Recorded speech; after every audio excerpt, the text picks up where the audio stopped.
de que me llamó mucho la atención acerca de la tierra. Y en Europa hay ciertos lugares en donde existe una preocupación por la condición de la tierra, del clima. Entonces a estos lugares se le están denominando territorios ecológicos, ¿sí? Y estos territorios ecológicos tienen un fin, tienen una función, que es tratar de que el medio ambiente sea más saludable, que el oxígeno sea más saludable, que los cultivos sean más saludables, que el agua sea más saludable. Y entonces están yendo a lugares donde, por ejemplo, hay varias iniciativas. Una de esas iniciativas es que van a ciertos lugares donde había, por ejemplo, fábricas muy grandes, de terrenos muy grandes y que están todos llenos de cemento. Y lo que ellos están haciendo es quitando el cemento, viendo la condición de la tierra y están haciendo tratamiento para que la tierra esté expuesta y que ayude a la condición de la vida, que la vida mejore. En otros lugares se están enseñando a los agricultores a cómo sembrar la tierra, ¿sí? Yo no sabía, porque yo soy un completo ignorante respecto al tema, pero lo que comprendí es que la forma de sembrar es haciendo surcos en la tierra, pero los surcos son profundos. Entonces la manera tradicional de sembrar era a través de hacer surcos profundos, y estos surcos profundos lo que provocaba con el paso de los años es que la tierra fuera perdiendo la capacidad de producir frutos, se volviera estéril la tierra. Entonces hoy hay iniciativas donde a través de nuevos conocimientos se están tratando de enseñarle a los agricultores la manera de sembrar, pero ya no haciendo surcos tan profundos, sino surcos superficiales, y en la superficie de la tierra ir poniendo ciertos abonos, ciertos elementos que hagan que la tierra siga siendo fértil y que ayude a que a la larga la tierra pueda seguir teniendo la capacidad de cultivar. Y había algo que a mí me llamaba la atención, ¿sí? Porque cuando los entrevistaban a los que estaban realizando ese trabajo, ellos decían: mira, nosotros vemos que la calidad del aire, por ejemplo en Alemania, es muy mala, y la tierra tiene la capacidad de poder ayudar a que la calidad del aire sea mejor. Decía, pero lo que estamos haciendo ahorita, nosotros lo estamos planeando para ver resultados en los próximos 50 años. De 50 a 100 años. Decía, más seguro en 100 años vamos a ver los resultados de una tierra mucho mejor. Y por lo tanto, una mejor calidad del aire, un mejor ambiente, una mejor agua, un mejor todo. En 100 años. Y las iniciativas que ellos tienen son iniciativas pensadas para 100 años. Yo me ponía a pensar cómo es nuestra vida, cómo nosotros hacemos planes, de qué forma yo planifico mi vida, cómo quiero llegar al fin de mis días. Y le voy a poner un ejemplo bien claro: su cuerpo, ¿sí? ¿Cómo usted cuida su cuerpo? ¿Cómo usted quiere llegar a la vejez? Y nosotros en México, que somos una sociedad educada para comer por gusto, como les he dicho en otras veces, va por placer. Aquí comemos lo que nos gusta, no comemos lo que necesitamos, comemos lo que nos gusta aunque nos haga daño. Y en México es donde decimos, de algo nos vamos a morir, ¿no es cierto? De algo nos vamos a morir. Entonces el estilo de vida que nosotros como mexicanos tenemos lleva a que en los próximos 50 años, dice la Secretaría de Salud, el sistema de salud en México va a colapsar. ¿Y sabe por qué? Porque va a haber mucha gente con diabetes. No va a haber insulina para todos. No va a haber medicina para todos. Va a colapsar porque va a haber mucha gente con hipertensión. No va a haber tratamientos para la presión para todos. ¿Por qué? Por el estilo de vida. Y vamos a llegar a la vejez enfermos, sin poder caminar. Vamos a necesitar que nos ayuden, que nos bañen. Nos vamos a convertir en una carga por el estilo de vida que llevamos, ¿sí? ¿Y sabe por qué llegamos a ese punto? Porque nuestros planes son hasta que muramos. Nosotros nunca pensamos después de eso. Nunca. Y es común decir, bueno, yo batallé con mis hijos, ahora que mis hijos batallen conmigo. ¿Y por qué? ¿Por qué? Yo creo que el corazón de un padre siempre es hacerle la vida más fácil a los hijos, ¿no es cierto? ¿O quieren hacerle la vida más difícil? Yo creo que los padres quieren que sean mejores que los hijos.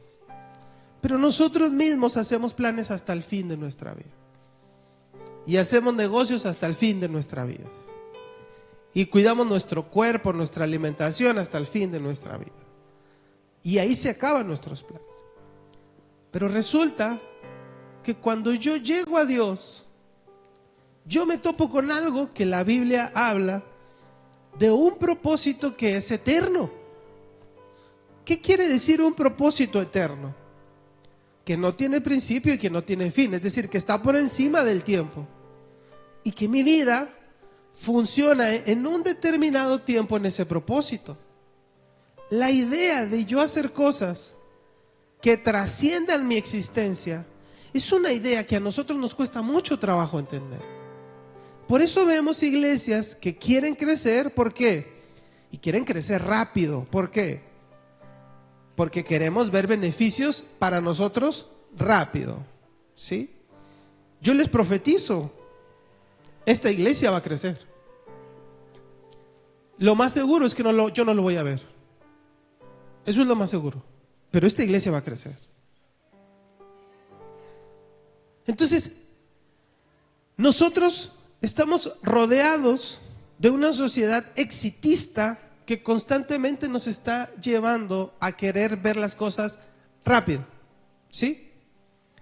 Y las cosas rápidas no valen la pena. Usted quiere bajar de peso. ¿Qué tiene que hacer para bajar de peso, amados?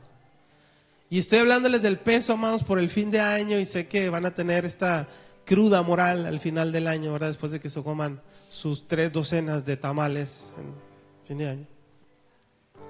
Y de se tomen 1 litro de menudo. Y el año en que entra empezamos con la dieta seguro todos, ¿verdad? Pero ¿por qué lo hacemos, amado? ¿Por qué vivimos así?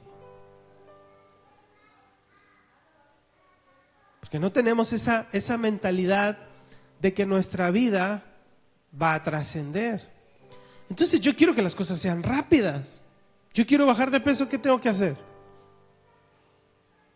No comer tanto, cenar temprano, comer lo que debo de comer, dejar el cocón, hacer ejercicio, ¿sí? Comer en vez de pizza, ensalada de lechuga. Y así bajo de peso. Pero imagínense que yo llego, amados, ¿quién quiere bajar de peso? Los que quieran bajar de peso, pásenle ahora por usted para que baje de peso. Claro, porque queremos fácil. Órame para bajar de peso y se acabó. No quiero vivir el proceso, ¿sí? Ahora, fíjese lo que pasa. Nosotros en el cerebro tenemos una parte del cerebro que se relaciona con la fuerza de voluntad. Y estudios han demostrado que las personas que tienen, por ejemplo, que son atletas de alto rendimiento, es decir, gente que come lo que debe de comer, que se levanta temprano, que hace ejercicio, que se sacrifica, tienen esa parte del cerebro mucho más desarrollada. Y las personas como nosotros, que somos débiles, ¿sí?, tienen esa parte muy pequeña. De hecho, el estudio se hizo con personas con obesidad. Y las personas con obesidad tienen esa parte muy pequeña. ¿Qué nos dice esto a nosotros? Que la fuerza de voluntad se desarrolla. Nosotros no nacemos con fuerza de voluntad. La fuerza de voluntad se desarrolla. No es que, yo admiro, por ejemplo, ustedes no conocen tanto al hermano Nicandro, pero el hermano Nicandro tiene una fuerza de voluntad para la comida inquebrantable. Anoche estábamos cenándonos unas hamburguesas y él estaba en la sala sin comer porque no quiso comer. ¿Sí? Ahora, no todos tenemos esa fuerza de voluntad. A nosotros nos ofrecen y decimos, bueno, ándale, compra la hamburguesa, hombre, yo me como la mitad. ¿Sí? No tenemos esa fuerza de voluntad. Y creemos que el otro sí la tiene. Que no la tiene tampoco. La desarrollamos. Nosotros nos obligamos a vivir de esa manera. Entonces, hoy usted no tiene fuerza de voluntad. Nadie tiene la culpa, más que usted. Ahora, ¿por qué le hablo de todo esto? Quiero que vaya conmigo a la Biblia. Isaías 61:4. Isaías 61:4.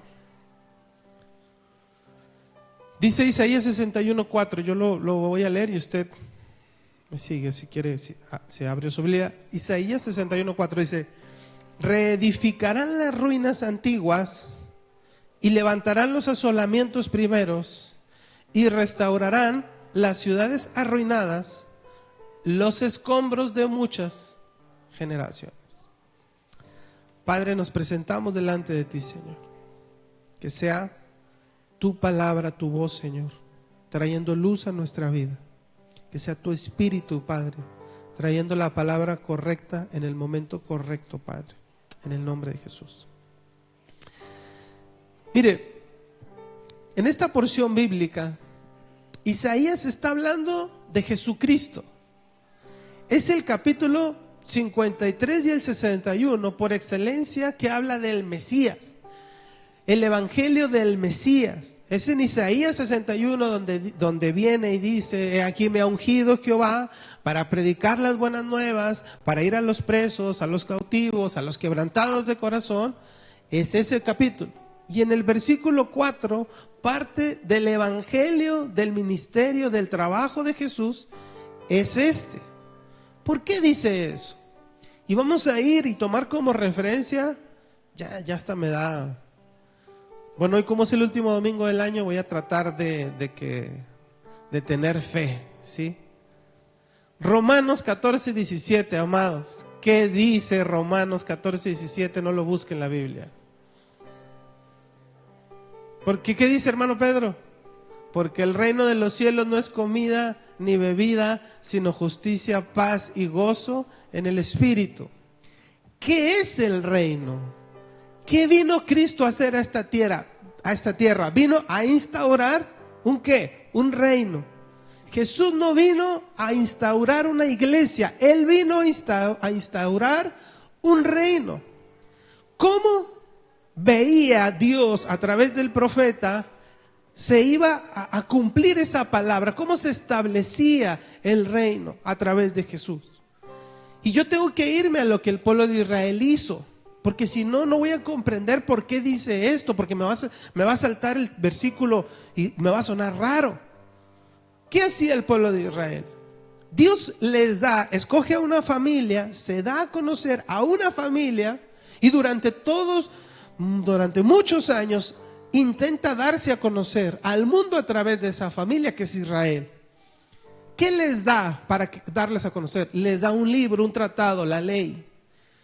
Y nosotros hemos creído y muchas veces predicamos acerca de la ley, porque Pablo lo habla mucho, pero el mismo Pablo dice que la ley es buena. Dice: la ley es santa y buena.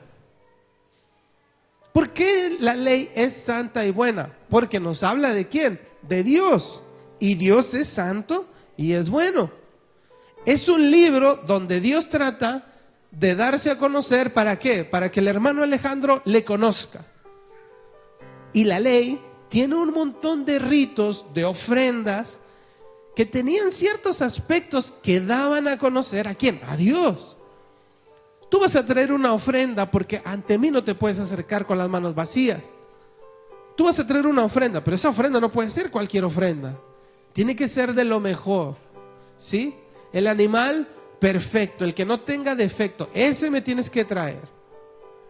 ¿Qué pasó con los años? Que el pueblo, esas ordenanzas perdieron valor.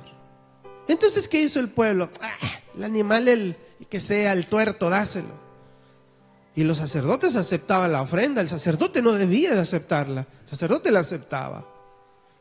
Y llegó un punto en el que lo sagrado dejó de tener peso de sagrado. Entonces ahora me parecía cualquier cosa. El pueblo empieza a jugar. Y en Isaías, capítulo 29, verso 13, el mismo profeta Isaías habla del pueblo y dice: este pueblo de labios me honra, pero su corazón está lejos de mí. ¿Qué quiere decir esto? Que el pueblo llevaba el sacrificio y luego se paraba y decía: yo traje el sacrificio, yo lo hice, ahí está el sacrificio, fue lo peor, pero ahí está. Por eso Dios dice: este pueblo de labios me honra, pero en su corazón sabe que está muy lejos de mí, muy lejos de mí. Y el pueblo entra en algo que los teólogos le llaman el ciclo de apostasía. ¿Qué es el ciclo de apostasía? Buscaban a Dios cuando tenían aflicción, Dios los libertaba, estaban bien, se olvidaban de Dios, volvían a pecar, volvían a alejarse de Dios, volvían a clamar y Dios los volvía a libertar. Ese era el ciclo que habían vivido durante cientos de años. ¿Qué pasa con esas generaciones? Para nosotros, ¿cuál es la tierra? Porque lo que dice Isaías 61:4 dice que restaurarán las ciudades, las ruinas antiguas. ¿A qué se refiere? Se refiere a una tierra, a un territorio desolado que ya no da fruto. A eso se refiere. Una tierra desolada, que tú vas y plantas y la semilla no da fruto porque la tierra es estéril. Ese era el pueblo. La ley en ellos ya era estéril, ya no funcionaba, ya no daba fruto. Tenía que haber un cambio. ¿Cuál era el cambio? Lo que Jeremías profetiza. En los postreros tiempos dice: escribiré esta ley en su corazón, en su mente. Esa era la forma en la cual esa tierra iba de nuevo a producir fruto. Por eso Jesús, el trabajo, el ministerio de Jesús, de sanar a los quebrantados, de predicar a los cautivos y todo lo que habla Isaías 61, también es restaurar las ruinas antiguas. ¿Qué es esta restauración? Restaurar el corazón. A nosotros en la Biblia vemos, y ayer tuvimos una reunión con el equipo pastoral, y les hablaba precisamente acerca de la parábola del sembrador. La palabra, el evangelio de Jesús, esta palabra, ¿qué es? Es una semilla. Y dice Jesús, es que el reino de los cielos es como una semilla, que tú vas y la plantas y que tú no sabes cómo ni cuándo, pero de pronto hay un fruto. ¿Sí? La palabra es una semilla que da fruto a su tiempo. Lleva un proceso de crecimiento, de nutrición, echa raíces y luego da fruto. Esa es la palabra, ese es el evangelio del reino. Pero ¿qué pasa? Porque esta palabra, esta semilla, es una semilla que es santa, que es buena, y es una semilla que da fruto. Pero ¿qué pasa cuando hay una palabra y no da fruto en mí? Porque yo veo y digo: oh, qué bonito los hijos del hermano Pedro, mira el hermano Toñito que toca bien padre el piano, que canta bien bonito el hermano Toño. ¿Por qué sí funciona él y por qué el mío no? ¿Por qué? Porque hay una semilla y el que recibe la semilla prepara la tierra para recibir la semilla, para que la semilla dé fruto. Entonces en la ministración de ayer, en un momento, la pastora Jessica nos hablaba acerca, y ella decía: yo me acuerdo cuando veía a los agricultores, dice, y veía que eran muy diligentes, que cuidaban la tierra, que había algo que tenían que quitar, iban y lo quitaban, y todos los días se levantaban y cuidaban la semilla. ¿Eso a quién le corresponde? A nosotros. Hay una forma en la cual Dios trae una palabra, pero yo tengo que tener la buena tierra. Entonces el ministerio de Jesús era restaurar esas ruinas, hacer que esa tierra volviera a dar fruto, y por eso ahí mismo más adelante dice que nosotros somos árboles de justicia, plantío de Jehová. ¿Por qué? Porque hay una semilla que a través de Jesús es plantada de nuevo en nosotros. Entonces, Israel en el desierto, en la temporada de los jueces, en la temporada de los reyes, Israel se había alejado de Dios. La tierra ya no era fructífera para la ley. Tenía que cambiar algo. Por eso viene Jesús, para cambiar ¿qué? La tierra. Por eso Jesús habla y dice que en el futuro el corazón de los padres se volverá contra los hijos. ¿Por qué se vuelve el corazón de los padres contra los hijos y el de los hijos contra los padres? ¿Por qué? ¿Qué fue lo que cambió? El corazón. ¿Se acuerda cómo era la educación antes? ¿Cómo educaban a los hijos? ¿Cómo los regañaban? Antes a los hijos se les educaba con los ojos. La mamá no gritaba, solo miraba.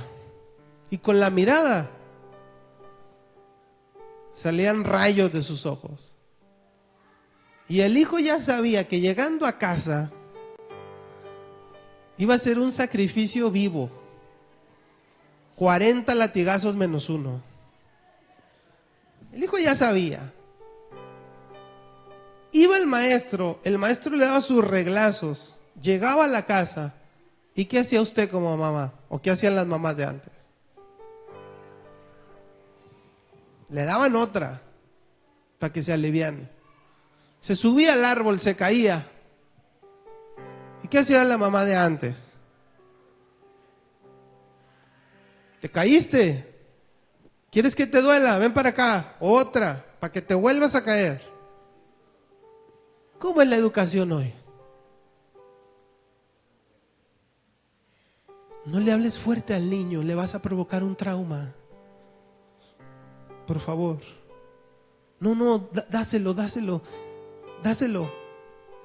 Lo que te pide, dáselo por favor, porque mira, va a entrar en crisis, va a llenarse de ansiedad, de estrés, dáselo. Esos niños cuando crecen se vuelven contra los padres. ¿Por qué? ¿Qué cambió? El corazón. Eso fue lo que cambió. La tierra. Entonces viene alguien y te predica una palabra, una semilla, y aquel que supo ser educado, que tiene una tierra labrada, va a recibir la semilla mejor. Que aprendió a someterse a las autoridades, que sabe tener límites, recibe la semilla mejor. Pero el que no,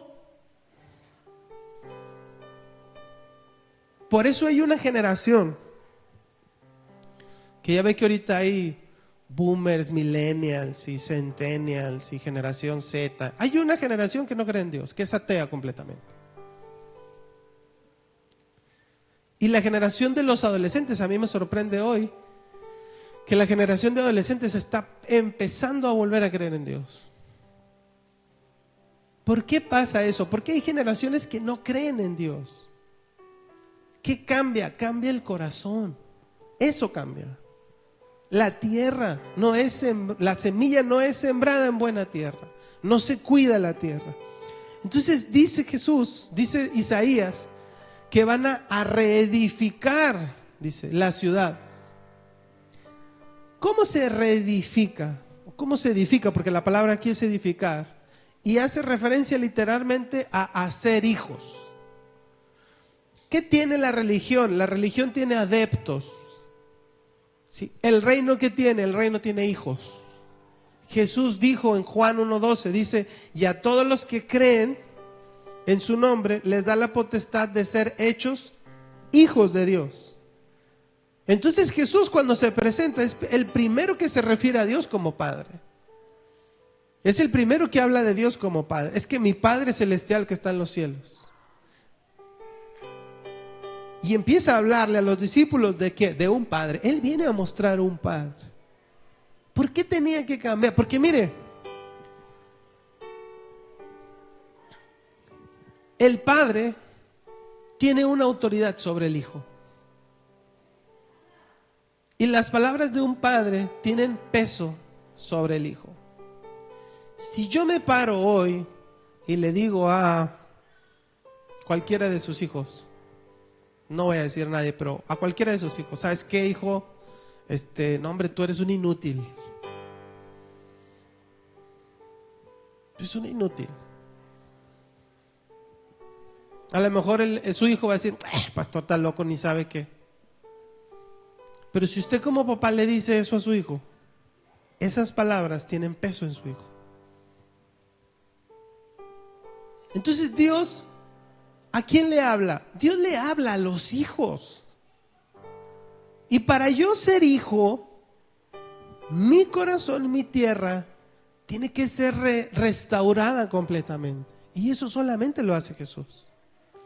Entonces yo puedo ver a Dios como ese Dios que la mayoría nos acercamos con miedo, con temor, que castiga, que exige, o puedo verlo como Padre. Y la mentalidad cambia completamente cuando yo me acerco a Dios como ese Dios lejano, distante, que exige todo, o cuando yo me acerco a Dios como Padre. Porque el que se acerca a Dios como Padre tiene la confianza de ser, o usted tiene confianza con su Padre. Obviamente en una relación saludable, amados. El hijo tiene confianza con el padre. Yo veo a sus hijas que se sientan en las piernas de sus padres. ¿Por qué lo hacen? Porque tienen confianza. Es su padre. Cuando yo me acerco a Dios como hijo, me acerco con confianza. Porque es mi padre. Y eso, amados, tuvo que cambiar el corazón. Porque la semilla de la religión no funcionó. Yo veo mucha gente religiosa, pero lejos de Dios. Hace todo bien, todo lo que la religión exige lo hace, pero está lejos de Dios. No tiene idea de lo que Dios quiere. No tiene idea de cuál es el diseño para su casa. No tiene idea de nada. No sabe lo que Dios le está pidiendo, pero hace todo. Y la religión se vuelve en un calmante para su alma. Pero no conoce a Dios. El hijo conoce al Padre. Entonces si yo le digo al hermano Pedro, te voy a invitar a comer unos mariscos sabrosos.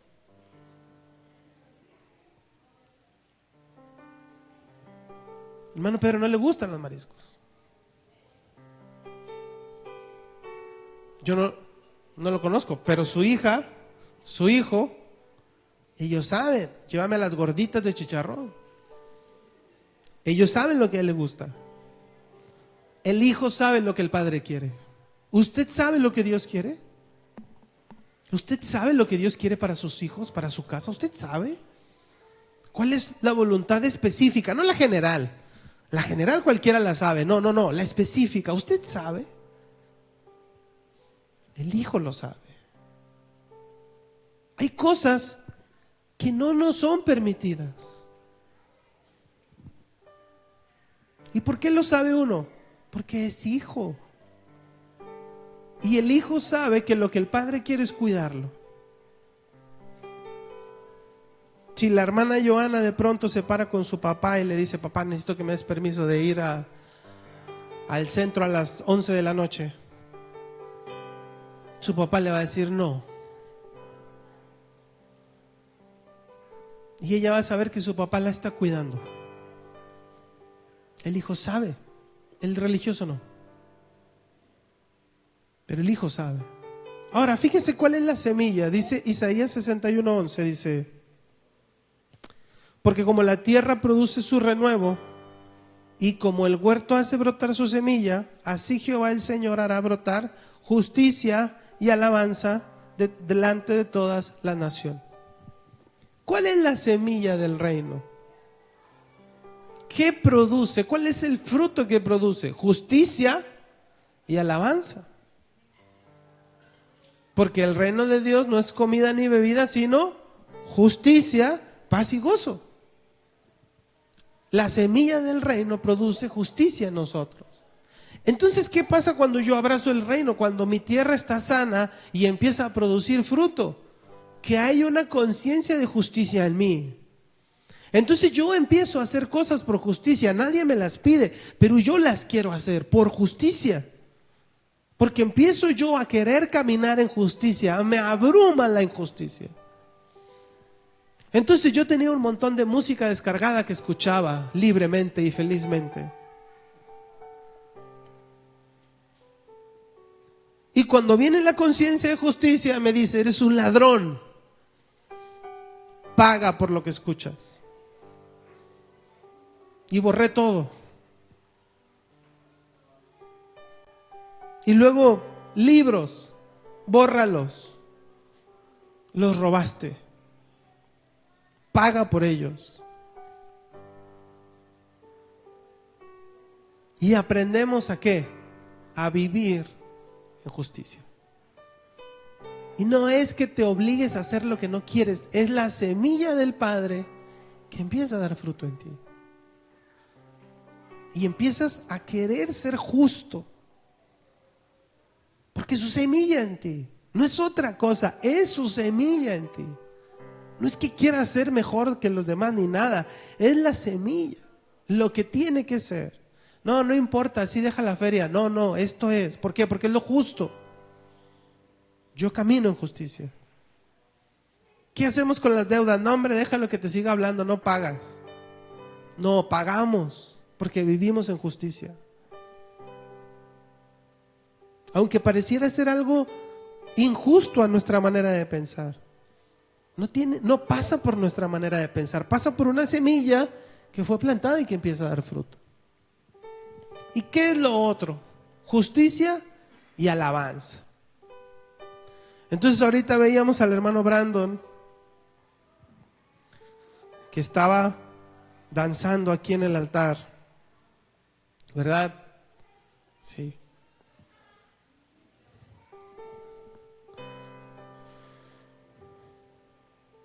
¿Por qué cantamos? ¿Por qué alabamos? ¿Por qué danzamos? ¿De dónde nace? Nace de una semilla que Dios pone en nosotros. Por eso yo doy gloria a Dios. Entonces, esa semilla va a hacer que yo le dé la gloria a quien merece la gloria. No es a nosotros. No a nosotros, dice el salmista, la gloria, sino a ti se ha dado la gloria siempre. ¿Qué es eso? Esa es la semilla del reino. Entonces yo me paro y predico y luego me bajo y dice, hermano, qué precioso predicó. Yo no recibo esa alabanza. ¿Por qué? Porque no es para mí, porque es para Dios. ¿Qué es eso? Esa es la semilla del reino que empieza a dar fruto en nosotros. Quiero terminar con esto. Segunda de Crónicas 7 del 12 al 18. Se lo voy a leer. Dice: y apareció Jehová a Salomón de noche y le dijo: yo he oído tu oración y he elegido para mí este lugar por casa de sacrificios. Si yo cerrara los cielos para que no haya lluvia y mandare langosta que consuma la tierra o enviar pestilencia a mi pueblo. Y luego dice el verso 14: si se humillare mi pueblo sobre el cual mi nombre es invocado y oraren y buscaren mi rostro y se convirtieron de sus malos caminos, entonces yo oiré desde los cielos y perdonaré sus pecados y sanaré su tierra. Dice: ahora estarán abiertos mis ojos y atentos mis oídos a la oración de este lugar, porque ahora he elegido y santificado esta casa para que esté mi nombre en ella para siempre, y mis ojos y mi corazón estarán siempre ahí. Y si tú anduvieres delante de mí como anduvo David tu padre, y hicieres todas las cosas que yo te he mandado y guardares mis estatutos y decretos, yo confirmaré el trono de tu reino como pacté con David tu padre, diciendo: no te faltará varón que gobierne en Israel.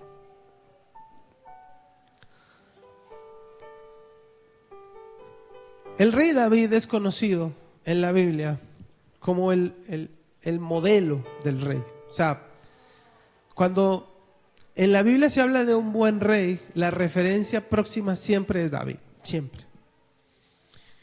Y David tiene un hijo que es Salomón, ¿sí? Y Salomón, su padre hizo todo para que Salomón hiciera algo.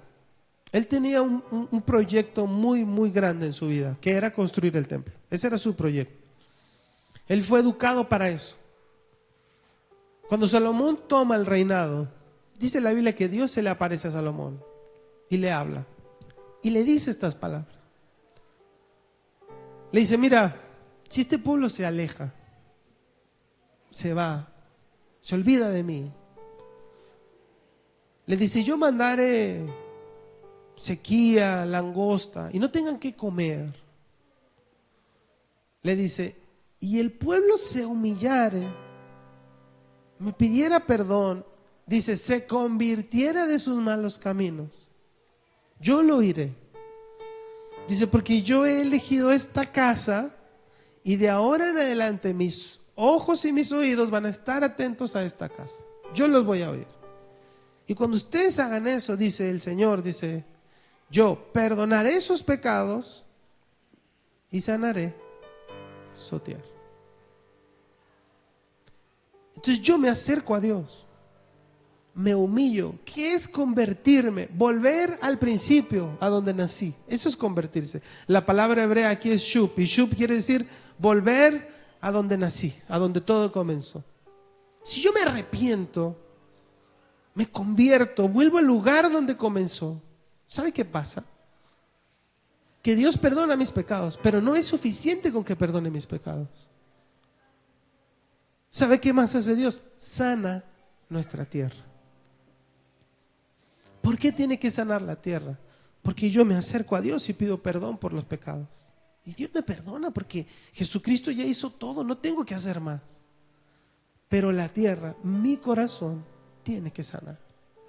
Porque entonces esta palabra, si no sana la tierra, no va a producir vida. Y voy a seguir viviendo como siempre quiero vivir. Y seguir haciendo lo que siempre quiero hacer. Entonces el corazón es estéril. La tierra es estéril, no hay fruto. La semilla es buena, la tierra no. Por eso nuestro corazón necesita sanar. Nuestra tierra necesita sanar para que tenga la capacidad de volver a dar fruto. ¿Y qué es volver a dar fruto? Que usted ve gente aquí que de pronto tiene una palabra para usted. Eso es fruto. Pero un día estuvieron en su lugar. Un día estuvieron peleando con el pecado, con su carácter, con sus heridas, con sus traumas. Pero permitió que Dios los sanara y que esa semilla diera fruto. Siempre, amados, llegar al final del año, siempre, amados, implica...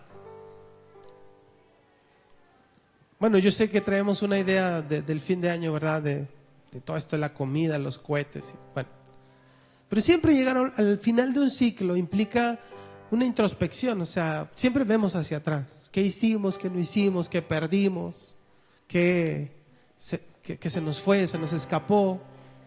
Y vemos hacia atrás. ¿Sí? Y cuando Dios me da esta palabra, me recordaba este versículo de Crónicas.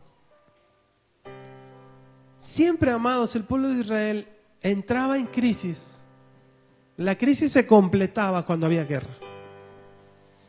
O sea, ellos se alejaban de Dios, estaban bien, y luego venía otro pueblo y les hacía guerra, y ahí la crisis era el clímax de la crisis. Amados, nosotros hace 2 años recibimos una palabra, ¿se acuerdan? ¿Cuántos se acuerdan de la palabra que recibimos? Hace 2 años, ¿se acuerdan? Hace 2 años Dios nos habló y nos dijo: este año va a ser un año de guerra. ¿Se acuerdan? Bueno, hay gente que no estaba aquí hace 2 años. Hace 1 año Dios nos dijo: este año van a seguir peleando, pero van a pelear juntos. Y nos dio una herramienta, nos dijo: van a pelear con la adoración, con la alabanza. Esa va a ser su arma. Y no fuimos diligentes con la guerra. No le dimos importancia a la guerra. Y empezamos a ver secuelas inmediatamente. Ustedes se acuerdan el primer año todo lo que vivimos. la vida de mi hermano, el papá de Brandon, Matías, mi hermana Hortensia, un montón de cosas que vivimos.